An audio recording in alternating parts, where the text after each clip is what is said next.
Welcome to Malcom Reed's How to Barbecue Right, a podcast where we talk about barbecue, share recipes, and discuss all things delicious. And now, here's your host, Malcom and Rachelle Reed.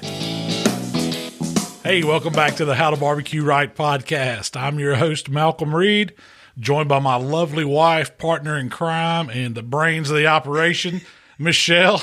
Michelle, how you doing today? You liked that introduction, didn't you? That was the best one yet. The best one no yet? notes. I'm working on it. That was straight off the cuff. Thought it was fitting, though. You are the brains, and you are lovely, so hey, got that going for me. Thank you. You're sucking up. This is podcast number 10 of season 2. No way. Yeah. Number 10? Yeah. Man, this year's flying by. We're already, this is quarter 2. We wrapped up quarter 1, first 3 months in the book, and it's been fun. You know, we kind of got a, do you count January? It's really only been 2 months because we didn't start till like right at Super Bowl in February, but that's how it goes. Working? Yeah. Well, I mean, podcast, video, and all that. Video, yeah. Yeah. We never always stop working. Yeah. So real quick, before we jump into anything else, we have 2 upcoming events that I just want to let everybody know about. You're going to be doing a class with Meat Church. Yeah, Matt Pittman. Yeah. In Texas. Yeah, it's right outside. I checked it. It's Waxahachie, Texas. Let me see. How do you pronounce that? Waxahachie, it looks like. Waxahachie. Is that spelled right? Waxahachie? Yeah. Yeah. What'd you say? Waxahachie? It might be. It sounds Indian to me. It's south of the Fort Worth, Dallas area. Okay, good. So it's like pretty much Dallas. Yeah, Dallas. Yeah. But it's one class on June 8th, one class on June 9th. I think that's a Saturday, Sunday. Yeah, it should be. A 9 a.m., 2 o'clock class. I can't wait to go see his outdoor kitchen. Matt has a heck of a setup there, and he's been doing classes for a while. You know, he's a Traeger shop class guy. Yeah. And he does a lot of stuff at his home. He's kind of known for his classes. Yeah, he's opened up a new store there, and I don't know if it's in his town or which town it is, right there in the Dallas area, but he's going to have his own. He's going to have, you can go to the church. You can go get all the supplies, all the T-shirts, everything you need. But I'm excited about that one. You also have another one that we're doing with Code 3. Code 3 is doing their Smoking on Main barbecue contest. Yeah, that's in Illinois, right? Mm-hmm. It's Collinsville, but it's actually right outside of St. Louis. Yeah, I think they said it wasn't too far from there. So yeah, it's kind of a suburb of St. Louis. That'll be July 27th, 28th. I'm not exactly sure what you're doing. I think you're going to do a demo. Who knows? I told them I was down. I'm going to come meet and greet, shake some hands, and have a good time in Illinois. But those are 2 events I just wanted to let Good. Yeah, that's going to be exciting. Coming up this summer. It'll be here before you know it. Remember I told you back in Thanksgiving that Memphis May's around the corner. And I told you don't talk like that. How many weeks do we have? 6 weeks? Probably. It's on us. Yeah, it is 6 weeks because when I made my hair appointment for 6 weeks out. Is Memphis and May week? It was Memphis and May week. So gotta get that do looking right. Yeah, I told him, I said, you're going to put me the week before. Yeah, you got to bump me up. I got to get that do right for them judges on the river. This week we did crispy grilled wings. We did. You know, I kind of wanted to do an experiment with those. You talked about doing that. I talked about doing it for a while. I've seen people, I've seen people use baking soda. I've seen people talk about cornstarch on their chicken thighs for comps and all that stuff. And really? I mean, who don't love hot wings? And when you cook them on that Vortex, it kind of gets the wing crispy as you could probably get a grilled wing without, adding something to it. So the cornstarch just act as a, kind of a breader, but I really think what it does, I mean, it puts a little crust on it, but it absorbs all the moisture out of that skin.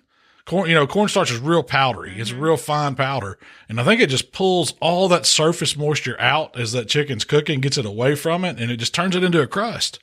And I mixed it with a little seasoning. I just used some Killer Hogs, the BBQ rub in it to give it some flavor. Yeah, because it was really, the plan was to see more about what the cornstarch is going to do. If it's going to be better, if it's going to be crispier than just straight wing seasoned on the grill, on the Weber with the Vortex. I still got some more testing to do because I want to see if it works on different grills. Yeah. If that cornstarch trick would work on, say, a pellet grill, or if it'd work on the egg or something like that. What the Vortex does, it creates high heat. Let's talk about the Vortex. What is it? So it's pretty much just like this little circle, or what would you call it? Cylinder, a metal cylinder. Pyramid. It's wider at the bottom. It's kind of conical.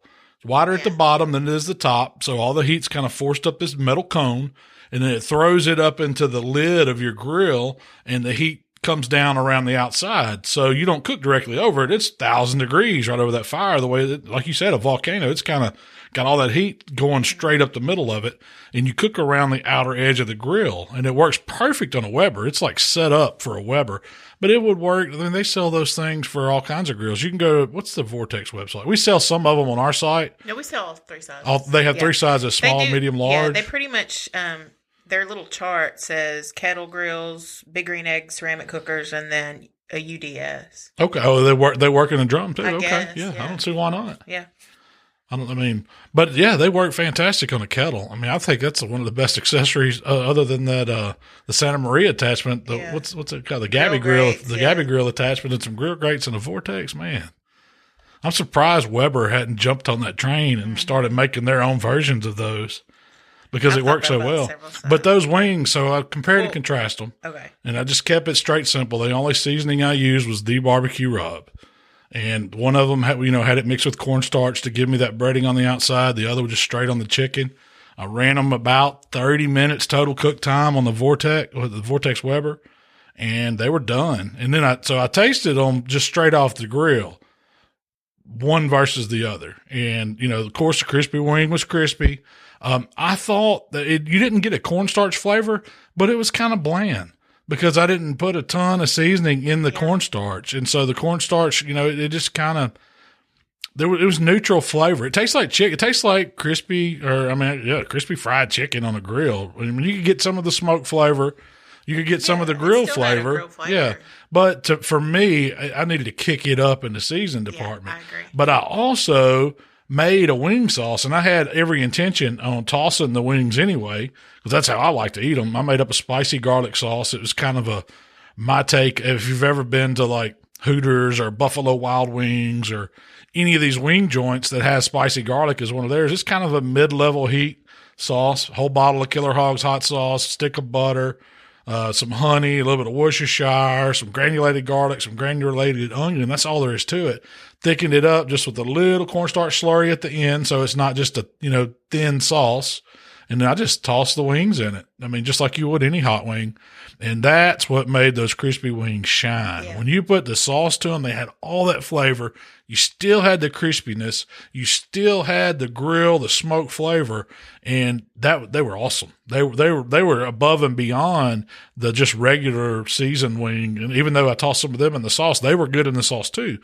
But as far as texture and that crispiness, it was hands down way better. There was essentially 4. There was, 2 plains kind of, and then 2 sauced. 2 non-tossed and 2 tossed. Yeah. And the cornstarch tossed in the sauce was my favorite. Yeah, I think now it was just like any fried wing. If you let them sit, or if you covered them up with a lid or something, they're going to get steamy and then they're going to get soggy at that point, just like any hot wing would. But fresh off the grill, toss them in the sauce and eat them right away. Man, it was like good hot wings from a barbecue hot wing joint. Yeah, I agree. It was almost like a Hooters wing. Yeah. You said, I'll agree. When they first came off the grill, they didn't have a lot of seasoning.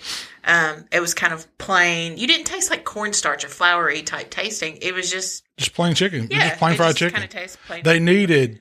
At that point, they needed like some AP in there, some salt, pepper, and garlic. They needed some more rub. Only if you were going to just serve them like that. Yeah, that's what I'm saying. If you weren't going to sauce them, which I like what I call a dry hot wing. I do too. I like them plain. Yeah. And like if you were to go lemon pepper with that, you could mix lemon pepper in there with it. You could go whichever way you want it. Wings shake. Oh, the Nashville hot chicken. Yeah. Any of those. The Parm one would be good. Put that in there and with the cornstarch and toss it and cook it thin. And then reseason them when they come off. And maybe it reseasons them a little when they come off.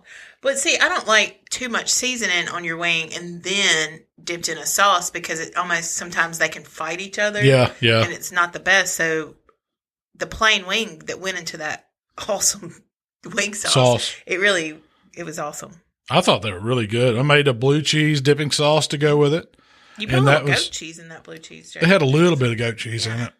It was really good. Not even probably 2 tablespoons of crumbled goat cheese. Yeah, but it gave it a little tanginess without giving it that harshness of the blue cheese. Yeah. I like the blue cheese, and that was actually like a little piece of Roquefort blue cheese I bought in the little cheese section at Kroger.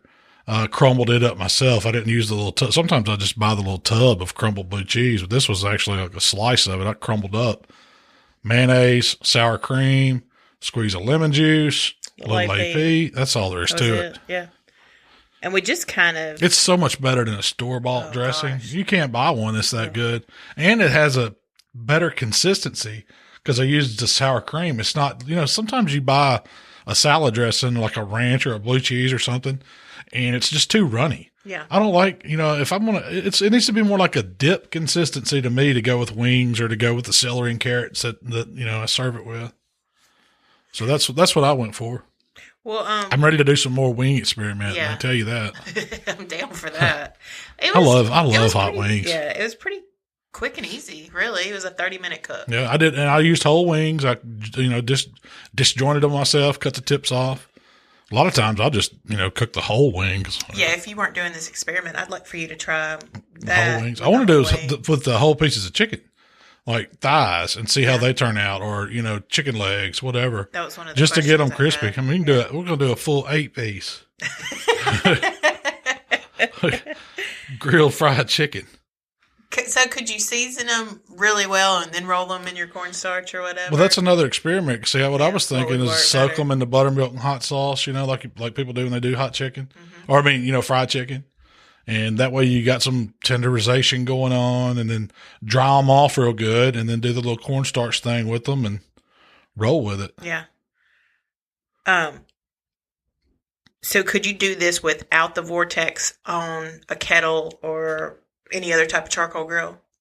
Yeah, I think what you would have to do, you need to be indirect heat, not grilling.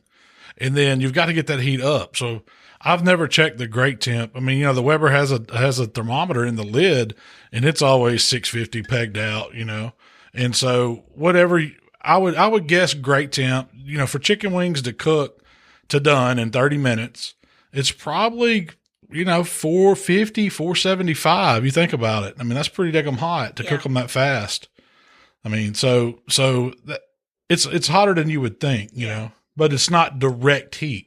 It's coming down around it. So you could get if I was going to try them on another grill, say if you were going to do it on a pellet grill, I would run it up to about 450 and then do my wings on that and try. I mean, I don't know. Don't take my word on it. That's where that'd be my starting point. It needs to be higher than you would think. Cause I mean, and maybe they would get crispy in a longer period of time at shorter temp. I don't know. That's the first time I've ever used cornstarch on any kind of protein like that. So there's reason to do some more experimenting. Yeah. Well, someone else I saw, they made a comment that they don't own a Vortex, but they just use some bricks and kind of built their own little chimney in the middle of it. Yeah, Yeah, I don't know.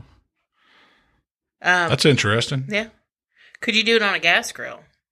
I saw several people asking. If you could run that, see, if I was going to do it on a gas grill, of course, you'd probably use the outer burners. I would get if you got a 4-burner setup, it'd be hard to do on a 3-burner setup, but you need that zone. You need to create that indirect zone and then probably cook them up on the top rack where it's hotter, but it's still away from the heat is how I would do it. So what I would probably do is turn my outer burners on, put me some kind of drip pan, right on the center of the grill, and then cook the wings up above that and see how they turned out. Anything you could do, like if you could raise them up on a raised rack and cook them on a propane grill like that, that would work. Yeah. I think you could definitely do them on different grills. I mean, I've heard of people, I've heard of Mike Powell, a local game warden. He does them like that. And, he actually, the one that you said cooks them at 200 degrees. He cooks them low and cooks it low. And it says they turn out pretty good. So it's worth experimenting with to see. Like you said, I'd like to see chicken legs or definitely thighs. Would you do anything differently? I know we've talked about some different. I mean, I would just season a little more, maybe toss them in some different sauces. Yeah. As far as the straight cooking, that's how you do it. That's how I did it. I thought it worked good.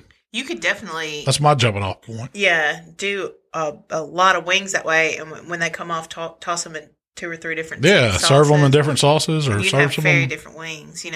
and all you got to do is toss them in different sauces. So Yeah. I saw a lot of people comment that baking powder works, and I've heard of that. Baking soda. Yeah.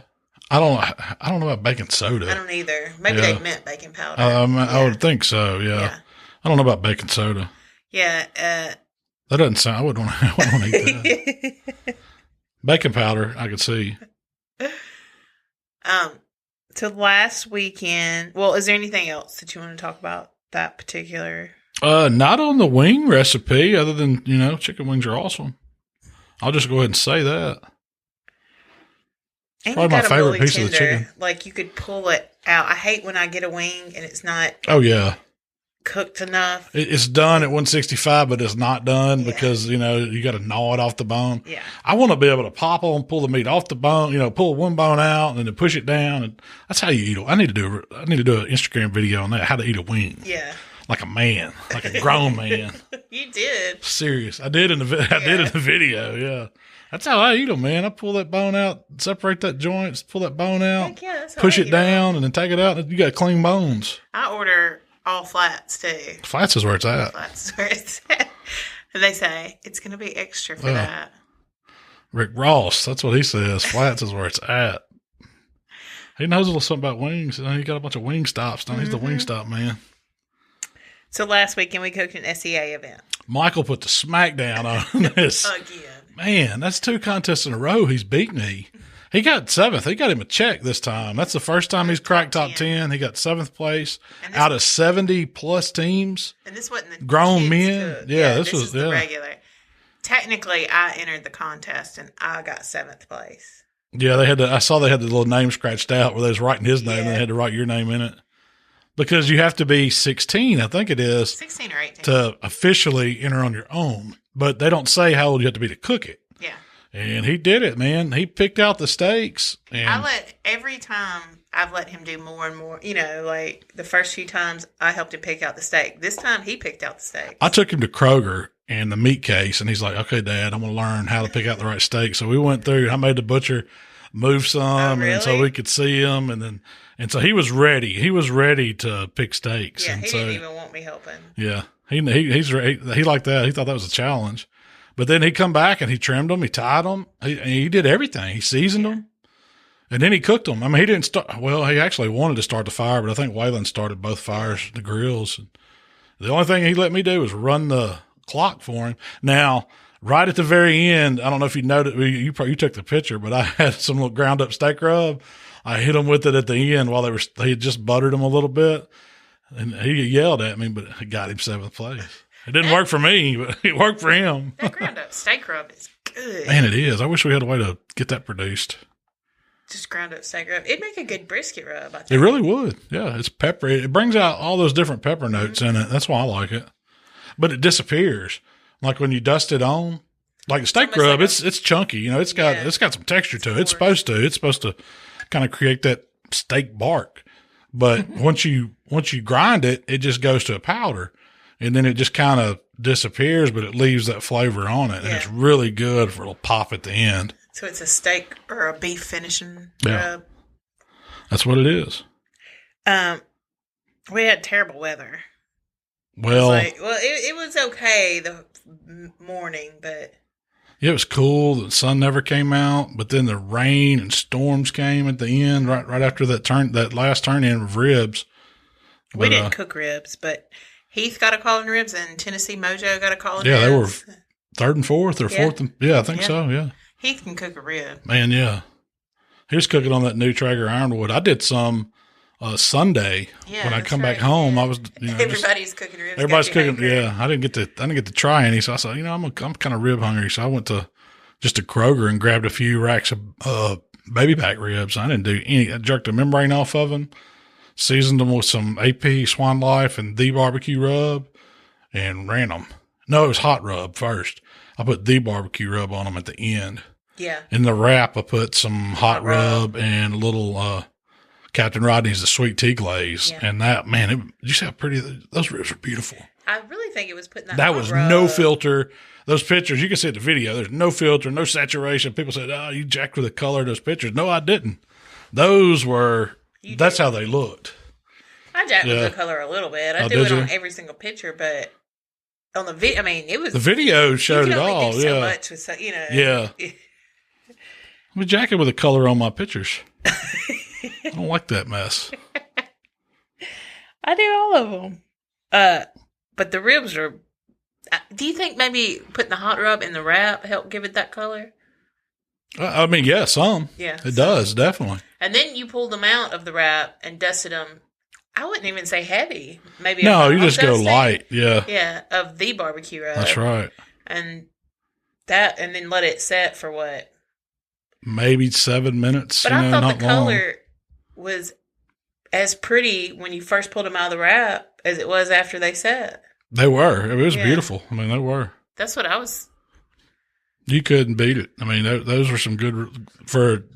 I ran. What kind of pellets were those? I think they were hickory pellets, Traeger hickory pellets, running in that ironwood. Yeah. I mean, they were fantastic. So this weekend we have a KCBS coming up. And so I thought we'd talk about getting prepared for a competition barbecue contest. Hey, it's man, comp season's on me, ain't it?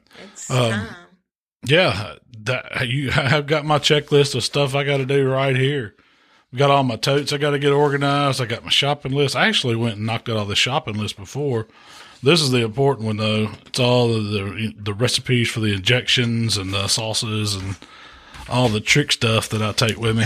Trick stuff. No, it ain't. It's nothing that crazy, but we contest prep. That's one thing. When I teach a barbecue class, we're talking competition barbecue. The prep is the whole thing.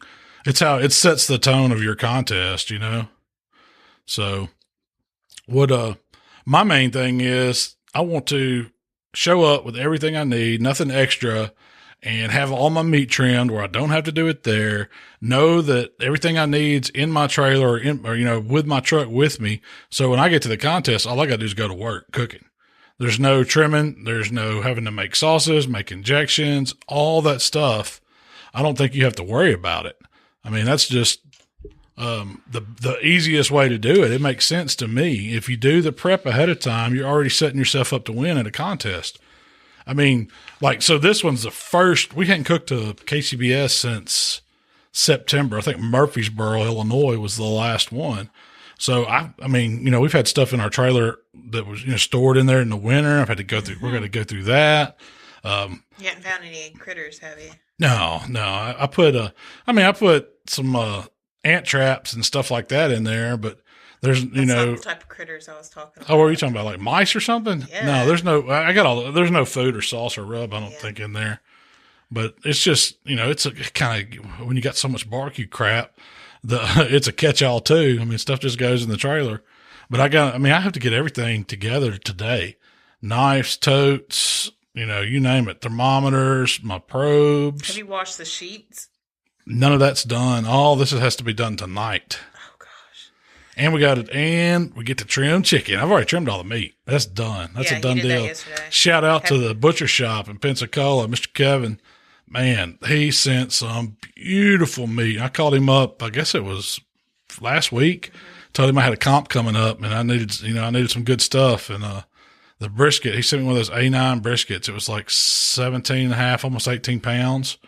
Man, it's got a flat on it. Daggone, almost 2 inches thick. It's very point looks good on it, marbled up. The ribs are perfectly straight. The butts were all 10 pounds each with monster. I mean, it was just, wow. It was awesome. I can't wait to cook just because the meat's so good. Yeah. And I got Kroger chicken. Watch, the chicken will be the only thing we get a call on. That's how it'll work. But no, I'm excited, man. This is time to knock the dust off. See how we do in KCBS again. How many teams is it going to be this weekend? I imagine they usually have 30 plus. It's a decent small little contest. Now the weather, it's supposed to be okay tomorrow, but Saturday it's supposed to start raining. So I don't know how that's going to go, but I think it'll be okay. Well, let me ask you some questions. We're having a little issue with the iPad, but I'll just turn it off and keep going. Yeah. So let's talk about, I thought we'd break it down into the contest that we cook. Sure. So we do SEA, steak cooking contest. That's state. What's it? State Cook-Off Association. That's what it stands for. We have one of those Friday night at this one. See, this is how I kind of got into steaks, because they would team up and they would have one on a Friday night of a barbecue contest. And we just started cooking a few more SCAs because we kind of, loved them. Yeah. But this is one of the rare ones where you could do two. So hey, I'm taking my ace in the hole. He's going to spend the night with us and help us cook barbecue. I'm going to let him cook the steak, I think. Because, what I got to lose? I've already signed up. I've already registered for World Foods. That was my goal, to get back in it, and I qualified for it last year. So I'm in it, and I'm going to let him cook some steaks. I'm not trying to win points or nothing, and he wants to cook them. So, hey, maybe he might win first place. But Waylon's going to cook steak, and then we're going to get fired up, get everything seasoned up, injected, prepped, ready to go for the big meats. We'll put them on probably about 2 a.m., and then by the time you get there Saturday, it'll be time to roll with chicken and build them boxes and win that contest. Well, what does it take? Take you somewhere nice for dinner. Really? That's right. The local Mexican. The local Mexican, and buy you a margarita. I know you like them. What does it take to cook an SEA event? Like, what do you need? Basic equipment. All you need is a grill. A grill. A set of grill grates, some seasonings, and that's maybe a little table. A tailgate. Yeah. You don't need much. And really, that's the minimal. Jay cooks off his tailgates a lot. It's a minimal cook. For a SCA, Miss Peggy, she was cooking out of a Camaro. Yeah. Out of the back. She had it all she had it figured out. It all went in the Camaro, and she cooked right on the hatchback of the back and did well too. So you don't need a whole lot. SCA's minimalist cooking. Now KCBS, that's another animal. Yeah. You got to have some different pits, and I guess you could do it all on one, but it'd be tough. Those Jambo guys do it. That's what I was going to say. Do they cook everything on one? Yeah. So I'd like to. We got a CT. We have actually an ACMM and a drum kit. It's just a big papa kit. Oh, man, how long holds that thing? Mark built it 4 years ago? 3 or 4 years ago. Yeah. It's old. It looks rough too, but it's cooked some fire chicken. Yeah, it's cooked some 180 chicken. Several times. Yeah. Several times. Drum chicken. I love drum briskets too, but y'all always. Yeah. Everything on drum's good. Yeah. If I had to just go out and buy new grills or something happened to all mine and I was going to do comps, I'd go get me 3 drums. That's what I'd cook everything on. If I had a lot of money, I'd get 4. The red trailer is gone. Yeah. There is no red trailer. You got to cook an event this weekend. What do you need? I just need a new trailer. I got all the grill. What would I take with me? Yeah, what are you going to do? Well, you're going to get 3 drums. If I didn't have a trailer, I'd try to find me some drums or some WSMs, and on the you could get by with that. Yeah. And then a pop-up tent and some tables, and that's all you need. Couple chairs, cooler beer, some seasonings. Yeah, you need a cooler beer if you're sleeping outside of the tent. Those days, but nowadays nobody does that. Everybody's got tent. Everybody's got trailers now. There's local guys. Well, there's a few, but KCBS has gotten to the point where it's all big rigs, and that's true. Everybody's spending $1,000 a weekend and all that. It's expensive. It ain't no cheap game to play KCBS. That's anymore. One of my questions. So, what's the cost of everything to do a basic KCBS event? $1,000. And that includes your entry fee. We're not going to talk gas, but that's going to include your entry fee, your meat, and all your supplies. Supplies. I would say so. $1,000. It'll wreck $1,000. It might not be exactly $1,000, but it'd ruin $1,000. You wouldn't have a whole lot. There's some contests you spent more. Oh yeah, heck yeah! If we got to get a hotel room for going in early or something, or there's more travel time to it. Yeah. Yeah, there's a lot of times I spend more than $1,000 on it. So when do you? But the case versus the SCA contest, the only thing I buy is maybe some butter. And, we take some aluminum pans and foil, but there's not any cost. There's no extra cost. Yeah. Once you have your equipment. Yeah. And that's what I'm talking about. Once you have your equipment, what's your cost? Yeah. I'm not talking about what it's going to cost you to get into that game. Right. Yeah. Sky's the limit there. Mm-hmm.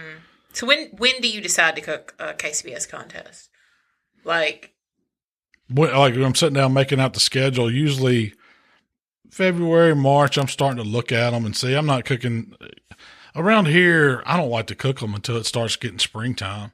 I mean, there was one we qualified for I think it was, what was it they call it? It was the first KCBS Grand Champion World Championship or whatever. And it was in Little Rock in February. Heck no, I'm not doing that. That's for suckers. Who won that? I don't know. I haven't been keeping up with it as much. I mean, we've been busy. I don't even know who's in the lead in the SCA right now. Probably Chuck. No, I don't know who's cooking. I don't know who's doing it right now. Well, what's the latest you could sign up for a KCBS contest? Bring your check with you. I've seen a lot of guys do that. They'll call them and tell them we're coming. You know, as long as they have the space, you can sign up day of. Yeah. You don't have to give them any. I mean, of course, if I was an organizer, you want everybody to sign up early. That way, you know what all you're going to need, how many judges you're going to need, and all that. There's no surprises. But there's always going to be last minute people that you know, want to cook. Yeah. So what would you say? Noon on a Friday is the latest you could sign up? I would think so. There's some contests that are going to fill up. Yeah. Some of them shut it off. Yeah. Some of them fill up. Oh, now I don't know if it's still that way on a lot of contests. You had to sign up before because they would fill up and they only had so many spots and that was it. But I hadn't heard of that. I hadn't heard of one you couldn't get in. Maybe even Hammond, which is one that's been hard to get into for years. I mean, I think anybody could cook them now. It's just not. Are you ever going to cook Hammond? Probably not. Probably not. They told me they didn't have room for me one year. And they made room for somebody else. They made room for somebody else, yeah. So, hey, it's all right. I don't hold no grudges. No, it didn't. So what makes you pick a certain contest to cook over other ones? Location. Location. If my buddies are going to be cooking there. What the site's like. If it's on mud, if it's, asphalt.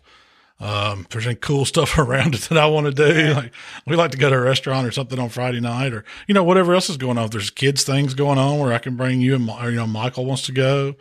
Everybody has their own reasons for liking certain contests, and it used to be when you were cooking 20, 30 contests a year, it was just if we could get there. Yeah. If we could possibly get there. Now you've cut it way back and you've gotten more choosy about things. Yeah. And that's why I don't do near as many either. I don't, one, I don't have the time. And two, it's just, I like doing other stuff. I like doing MBNs. I like doing the SEAs. Yeah. So, and luckily where we are, you can pick and choose. There's somewhere to cook when you want to cook pretty close by where we don't have to drive, 5 or 6 hours. Yeah, that's true. I mean, almost every weekend from the Memphis area, you could have a contest within 3 hours. Yeah, that's what I was going to say. Steak, it might be an MBN, it might be a KCBS, it might be a backyard or a IBCA. Not in 3 hours. Not 3 hours, but yeah. But with SCA, MBN, and KCBS, you can definitely, in 3 hours, if you want to cook, there's somewhere to cook. So what day do you start preparing for a KCBS event? Like what day did you start preparing for this one? I started getting stuff together Tuesday. I went out through the garage. But you had to prepare for it last week by ordering the meat. Yeah, I had to, yeah. You had to think about it. Right. I put some thought to it then because I had to make sure my meat was coming. And then I went out and just put eyes on, the stuff I needed supply-wise. Went through my little checklist, went out to the garage, kind of got that stuff together in a tote. Mm-hmm. See if there's anything we needed to order. Yeah, anything that I didn't have that I needed to order. I had to order some new cutting boards, those disposable cutting boards. Had to get some gloves brought in, some injections, stuff like that. So that was Monday. And then Tuesday, we filmed Tuesday, so I didn't do anything contest related on Tuesday. And then yesterday, I trimmed all the meat. All the meat came on Wednesday. As soon as it got here, I went straight to trimming, knocked it out. Got it put up. That's always 2 hours. And that's completely legal. Yeah, you can trim it. You can trim it. You just can't alter the flavor or the taste of it or season it any kind of way. I've always heard you can remove, but you can't add to. That's right.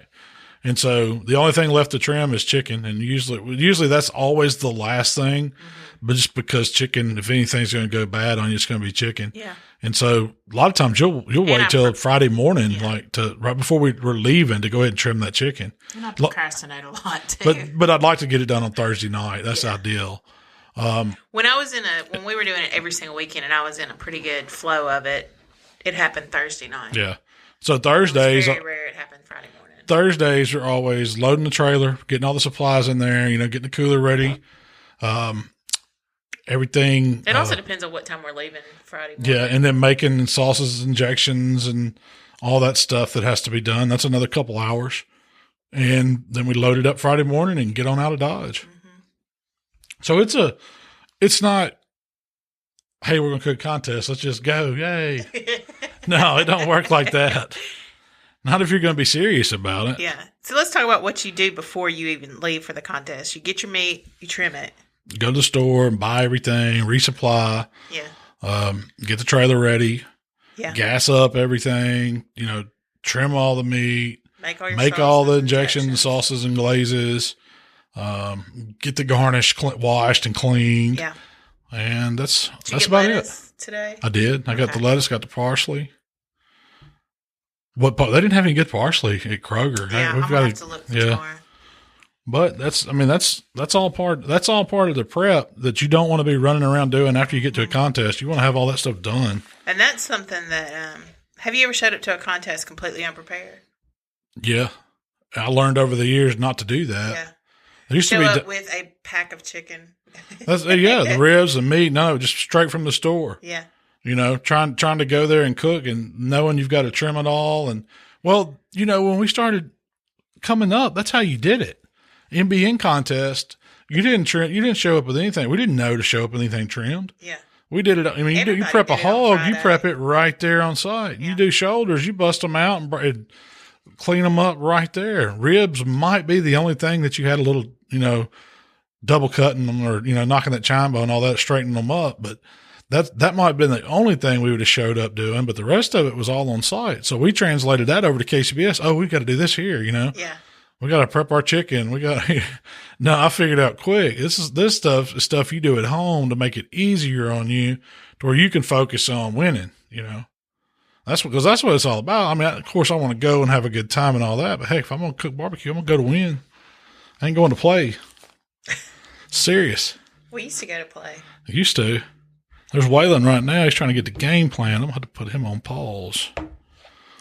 So typically we leave out for a contest, your typical local contest that within an hour or two. 2 or 3 hours, yeah. You're gonna leave out 11 noon 30 on Friday. We try to be there by 3:30. Gives us time to set up. Cooks meetings normally 5ish, 4:30, 5ish, something like that. Yeah. Get our boxes. That gives us time to grab a bite of dinner, whatever we're going to do, and then we go to prepping about 8 or 9. Lay down, take us a nap. Get up, put everything on about 2, and then take another little nap and get up at 5, and it's go time. So we try to get 2 little 3-hour power naps in. How easy is it to sleep in that trailer? Oh, like a dream. Man, we get TV on Weather Channel or Ancient Aliens or something. Get it real cold. Get it cold. Waylon keeps it like a reefer trailer. It is so cold. Teeth will be shattering. Yeah. Then it depends on how much whiskey he wants to drink. He's bad to drink whiskey. He is not. So, but yeah, that's pretty much one thing you also have to do. You have to think about you have to prepare. You're going to be out there. Like you said, you're showing up at 3, and you're not pulling out of there again till what? 4 the next 4. Sometimes, depending. I've seen some awards go to 8 o'clock. Yeah, those are the worst. They are. I love the content, and that's you want to ask me which ones I pick. I pick which ones the reps get the scoring done fast, and they have the awards early, and they're trying to get you out of there. Yeah. Because I want to get back home. I mean, I want to get back. There's nothing better than going to a contest, getting it all turned in, having the awards quick, winning grand championship, getting back home, and then getting to go out to dinner somewhere, with your wife, and have a few celebratory drinks or whatever. I'll agree. If you can, that's my ideal weekend. If you can be back home by 6, 7 o'clock, gold. That's like Ice Cube. It was a good day. Showed up, showed out, got that check, having margaritas or something or sushi. But you have to prepare. Messed up, got triple 180. Triple 180, quadruple. Shake them up. I'm cooking seafood at World Foods. If I made a note of that to tell you. Yeah. Did I already say that? Yeah, you already told me. You haven't told me exactly what you're cooking. I don't know yet. Getting off topic. Yeah, I'm sorry. I just was looking through my notes. I was like, I better throw that in before she gets ahead of me. But you have to prepare for dinner and breakfast and lunch because you might be stuck out there, you know. Oh yeah, I don't do that. Yeah. We take some snacks this week. So I thawed out some deer summer sausage, jalapeno cheese deer summer sausage. That's good. I got some crackers and some Dijon. I went with the fancy mustard. I got the Dijon. Then I got Michael some turkey breast and cheese and some bread to make a sandwich, a little bit of mayo. Mm-hmm. Got him some chips and then fruit. Some kind of I didn't get any fruit. I need to go get some fruit. Tomorrow I'll probably get some fruit. I don't want to go back. I looked at it. I was like, it was like one of them big fruit bowls where it's all cut up, you know? Oh, yeah. I was going to get that, but it's like, this is Thursday. It's probably not going to make it till Saturday when I want to eat it Saturday morning. Yeah. I bought 2 pineapples. I may just cut those up and take them. But yeah, so that's it. I mean, I got some drinks. I did buy a 12-pack of beer. Keep it modest, you know, regulated. Yeah. For 24 hours. 6 for Waylon. That's plenty. 3 each night. Or. Yeah. You don't think that's going to make it, do you? You don't think that's going to know what you're thinking. I know. So when you show up at a KCBS event, they just usually have you out in the middle of a field. Yeah, I try to avoid those. Yeah, or maybe a parking lot. Yeah, I like the ones that are like RVs. Space? Usually it's like, I don't know, 20 by 20 by 30. Yeah. That's typical. There's very rare 40-foot spots unless you pay for extra real estate. Yeah. But you don't have a lot of room, but most of them, you know, a lot of them are on grass. I mean, I like the ones that are on pavement or RV spot or something like that. But that's typical. Yeah. 20 by 30 spot, electricity and water. And they usually set you up one right behind another in one central area. Yeah, right next to next. Yeah. And then you have a judging tent or a judging building. Where you turn in. Yep. That's it. As a matter of fact, I got to buy a new barbecue trailer. I'm just throwing that out there. I hear they make a good one over at Southern Dimensions. Have you looked inside the red trailer? No. It's pretty bad. It can't be that bad. I mean, how old is that trailer? 10 years old? Yeah, it's got to be, right? Is it 10? Yeah, we had it before Michael. We did. Yeah. Wow. God, it's time for a new trailer. I got my money out of that one. I was thinking the other day, I was like, this trailer's... It's been down through there. It's been to war. So, it's time. Yeah, so I'm working on plans for a new one. I just hadn't pulled the trigger yet. What are you going to do with the red one? It's worth something. Heck, just for sentimental value. It's not like it's trashed. The AC blows cold, Jack. It blows snowballs. It's got that 50 amp power. It's got triple sink. It's got triple sink and a hand sink. Oh, we could go. I could put it at Deerland. Be a good one. But there's no bathroom. No, I could put one on the porch. Just drill a hole, dig a hole. That ain't a bad idea. So it'd be kind of like an outdoor toilet. So MBN style, what do you prepare for that? The preparation for that one's not as much, is it? Well, it's not There's no garnish. Yeah, it's no garnish, but I mean, you still buy all the same stuff. No chicken. It's just, really, when we do them now, it's just ribs and butts. Yeah. So the meat cost is reasonable. Yeah. You have to prepare a little bit for on-site, but you don't really have to doctor it up. You don't have to garnish the grill or do any of that anymore. They give you the placemat, so paper plates, napkins. Table, that's it. You just need a place Basics. for 4 people to sit, really. So they're really reasonable to do as far as money-wise. Yeah, what's the cost in that? You could probably do one for $600-700. Really? I mean, it's, with entry fee and everything? Yeah, because the entry fee is a little higher in those. Yeah. But usually payouts are a little higher, too. Yeah. When you do a Memphis or an MBN contest, are you taking your sauces and rubs and injections there, too? Yeah. But there's no brisket, So it's just pork. Pork injection and sauces to go with them, yeah. Whatever you're putting in your rib wrap. That's all there is to it. I mean. And you haven't done a hog at contest hog in several years, yeah. In fact, the last one was probably hog for the cause. Was it? Oh, yeah. You went out on top. Grand champion. So now let's talk about the big one. Memphis in May. Yeah. How much do you spend there? You don't want to know. I know. I just spent $6,000 this week on it on rentals. Well, let's talk about. So when do you have to apply? When's the deadline for apply? It's before Christmas, isn't it, or is it right after Christmas? It opens up in November. It closes about that around Valentine's Day or something like that. It's like right in there. It's a deadline. Yeah. So you got a couple months. You have to get in. I mean, we just received our welcome package 2 weeks ago. Couple weeks. Yeah, we've had it for a while. I first looked at it, 2 or 3 weeks ago. That's where, it's got all the information on where your spot is, the map, all the vendor information as far as renting tents, flooring, porta-johns, ice machines, trailer, whatever you need. What was the check for Memphis and May just for the spot? $3,000? No, it might have been over that because I did every ancillary. Yeah. So it was 3 something. Yeah. And then the rental check was almost $6,000. And the rental checks for tent, flooring, tables, and chairs. Yeah, and a tent wall, one tent wall. And one tent wall. And you can bring your own tent, but you can only order tents from this one company that they provide. That's right. There's a lot of stuff like that at Memphis and May. They have one provider, and either you bring your own or you use this one provider. So they kind of got you. Yeah, and they jack those prices up. Oh yeah, it was $6,000.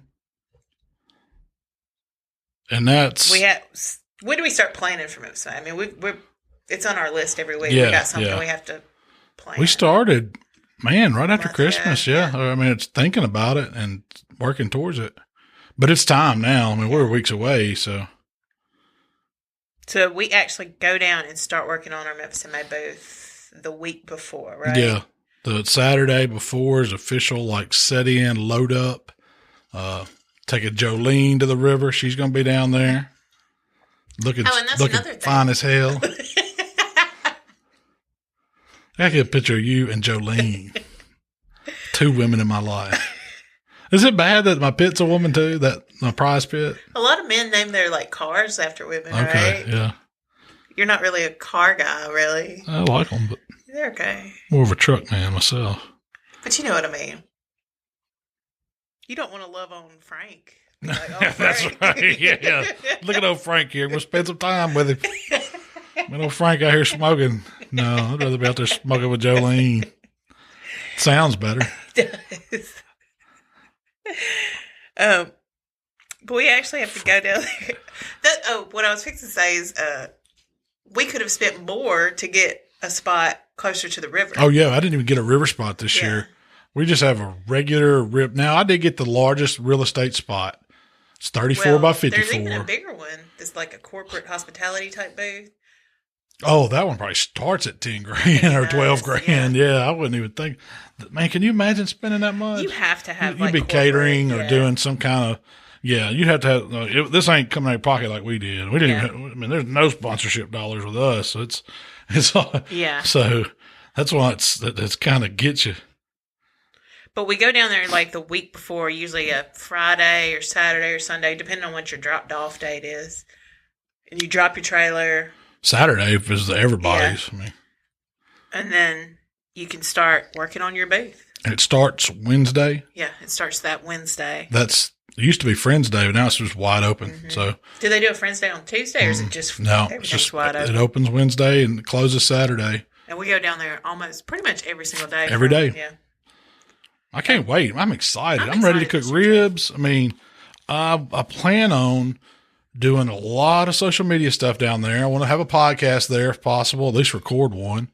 I got a bunch of people planning on coming by. We're cooking every single ancillary. I mean, they're having some kind of turkey ancillary. I signed us up for that. Yeah.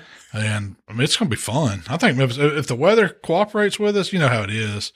It could be you expect it to be a mud hole as long as it just didn't raining the whole time. It's tolerable. Yeah. I mean, it's going to be hot. You can count on that. So, but I'm excited. I'm ready for Memphis in May. So let's talk about the cost of Memphis in May. What's a basic level cost of Memphis in May? You better come with it.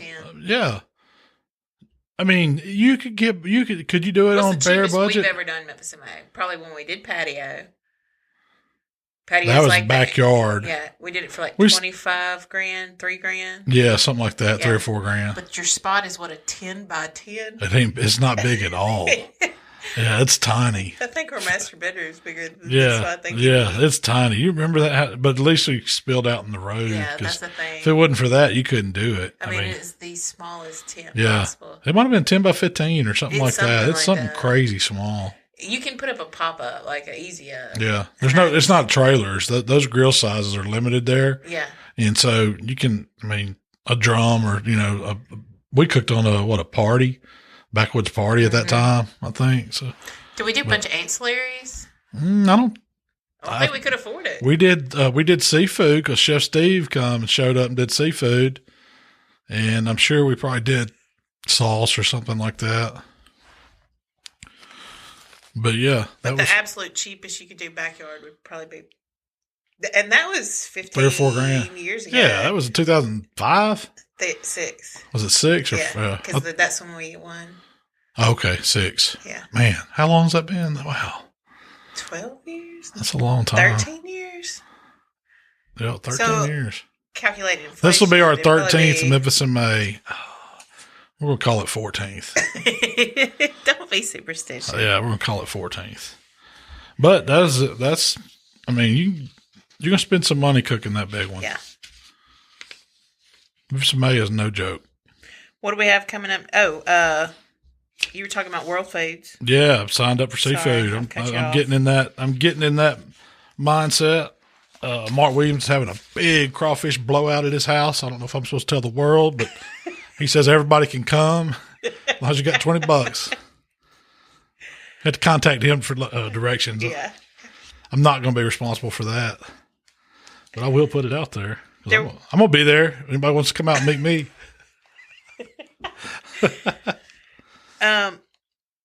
I got a few questions from our video from last week. Oh yeah, let's do them real quick? Yeah, I love the questions.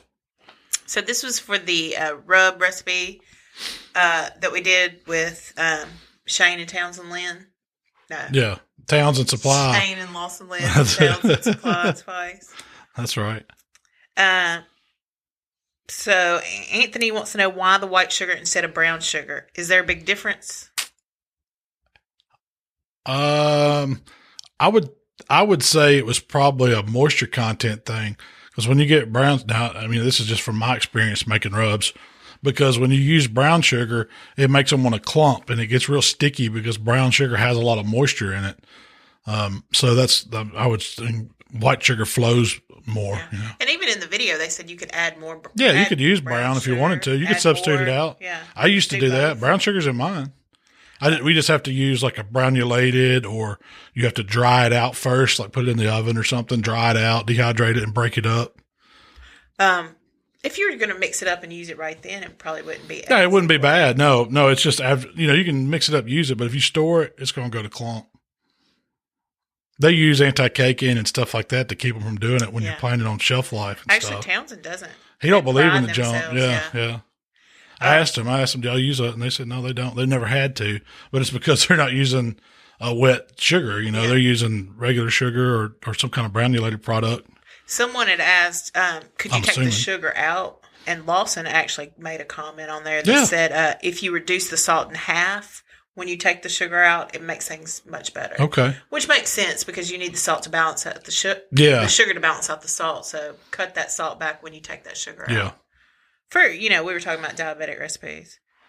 That's something I've never, AP doesn't have any sugar in it. So it's kind of my go-to. If somebody doesn't want something, low carb. Yeah. And a lot of people were asking about, the sugars, especially brown sugar, getting stuck together. And Lawson actually commented on this one. If you keep it in a mason jar and use the granulated items instead of powder items, it doesn't cake as bad. And he said if it does cake, just shake it up and it's good as good. Yeah, you can stir it and break it back up and run it back through a grind, pulse it in a grinder or something a few times. I'll tell you what mixes it really well is like what's it called? A KitchenAid stand mixer with that one, just a regular old paddle attachment on it. It really blends a rub well. Like if you're making them at home, that's what I like to make them in. Yeah. And then if it's clumped up, you can put it in there and it'll break it up too.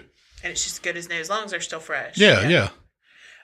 Is there any suggestions you would do to tweak this for a chicken?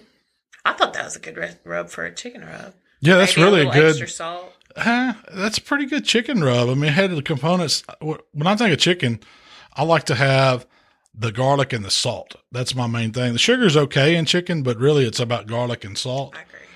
And that had the cumin too, so it had the smokiness and the pepper. That's really probably a better chicken rub to me than it would be anything. Yeah. It'd be really great on it. What about turkey?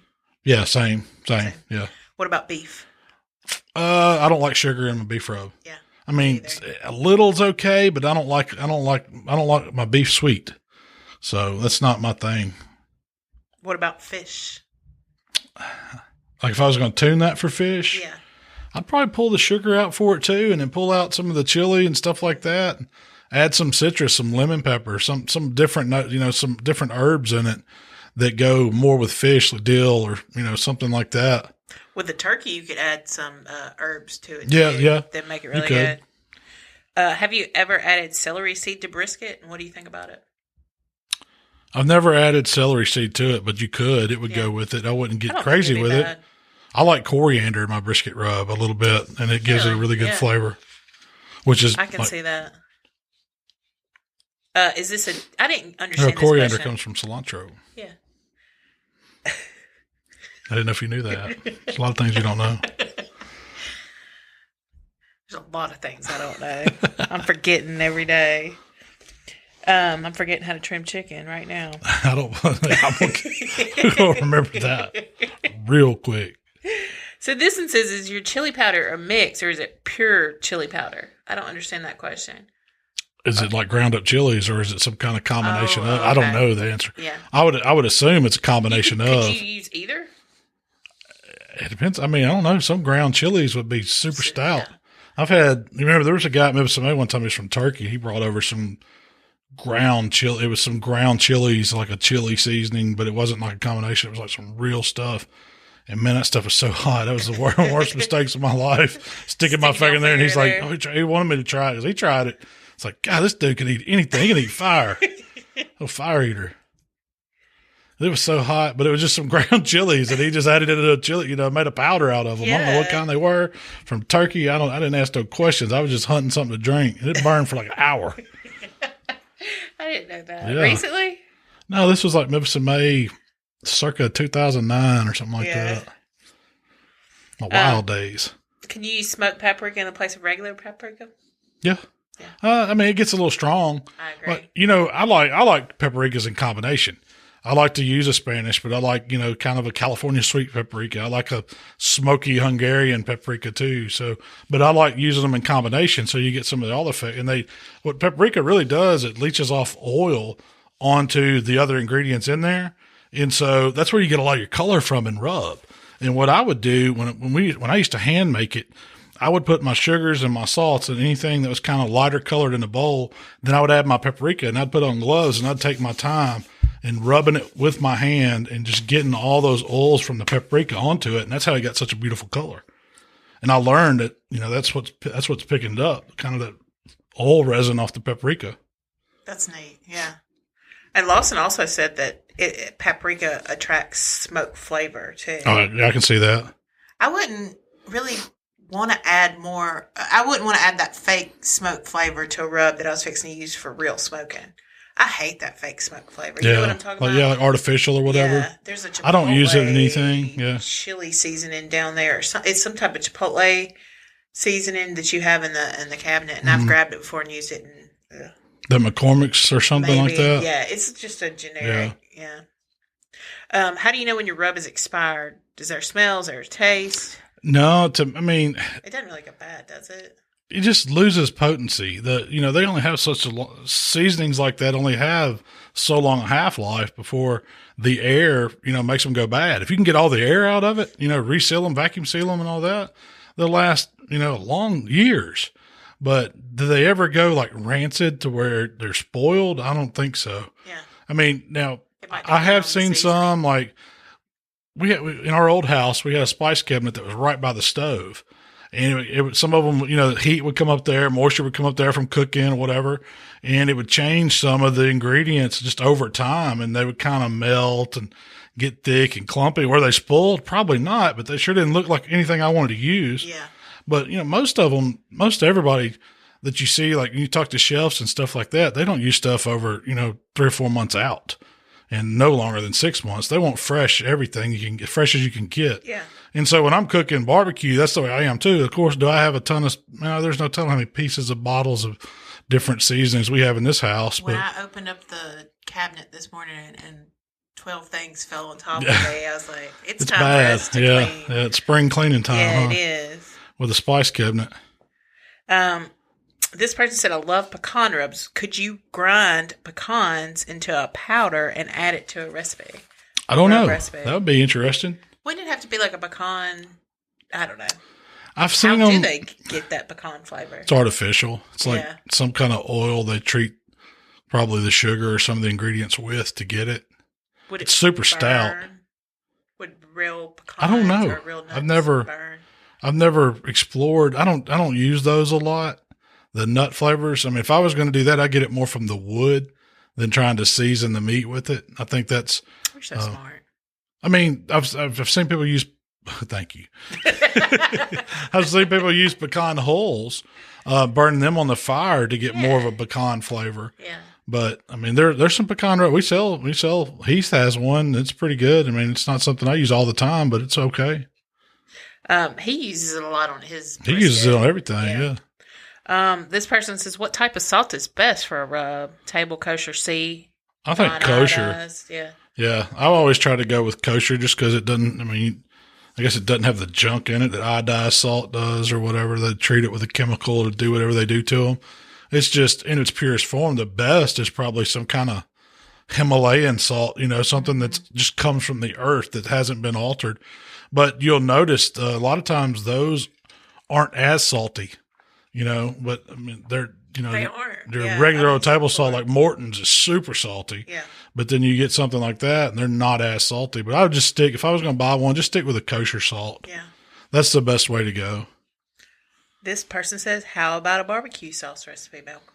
That's another good idea. I need to find I might have to get Chris or somebody to come up and do a sauce, show us how to make a basic barbecue sauce, a jumping off point. I've got some cool stuff lined up.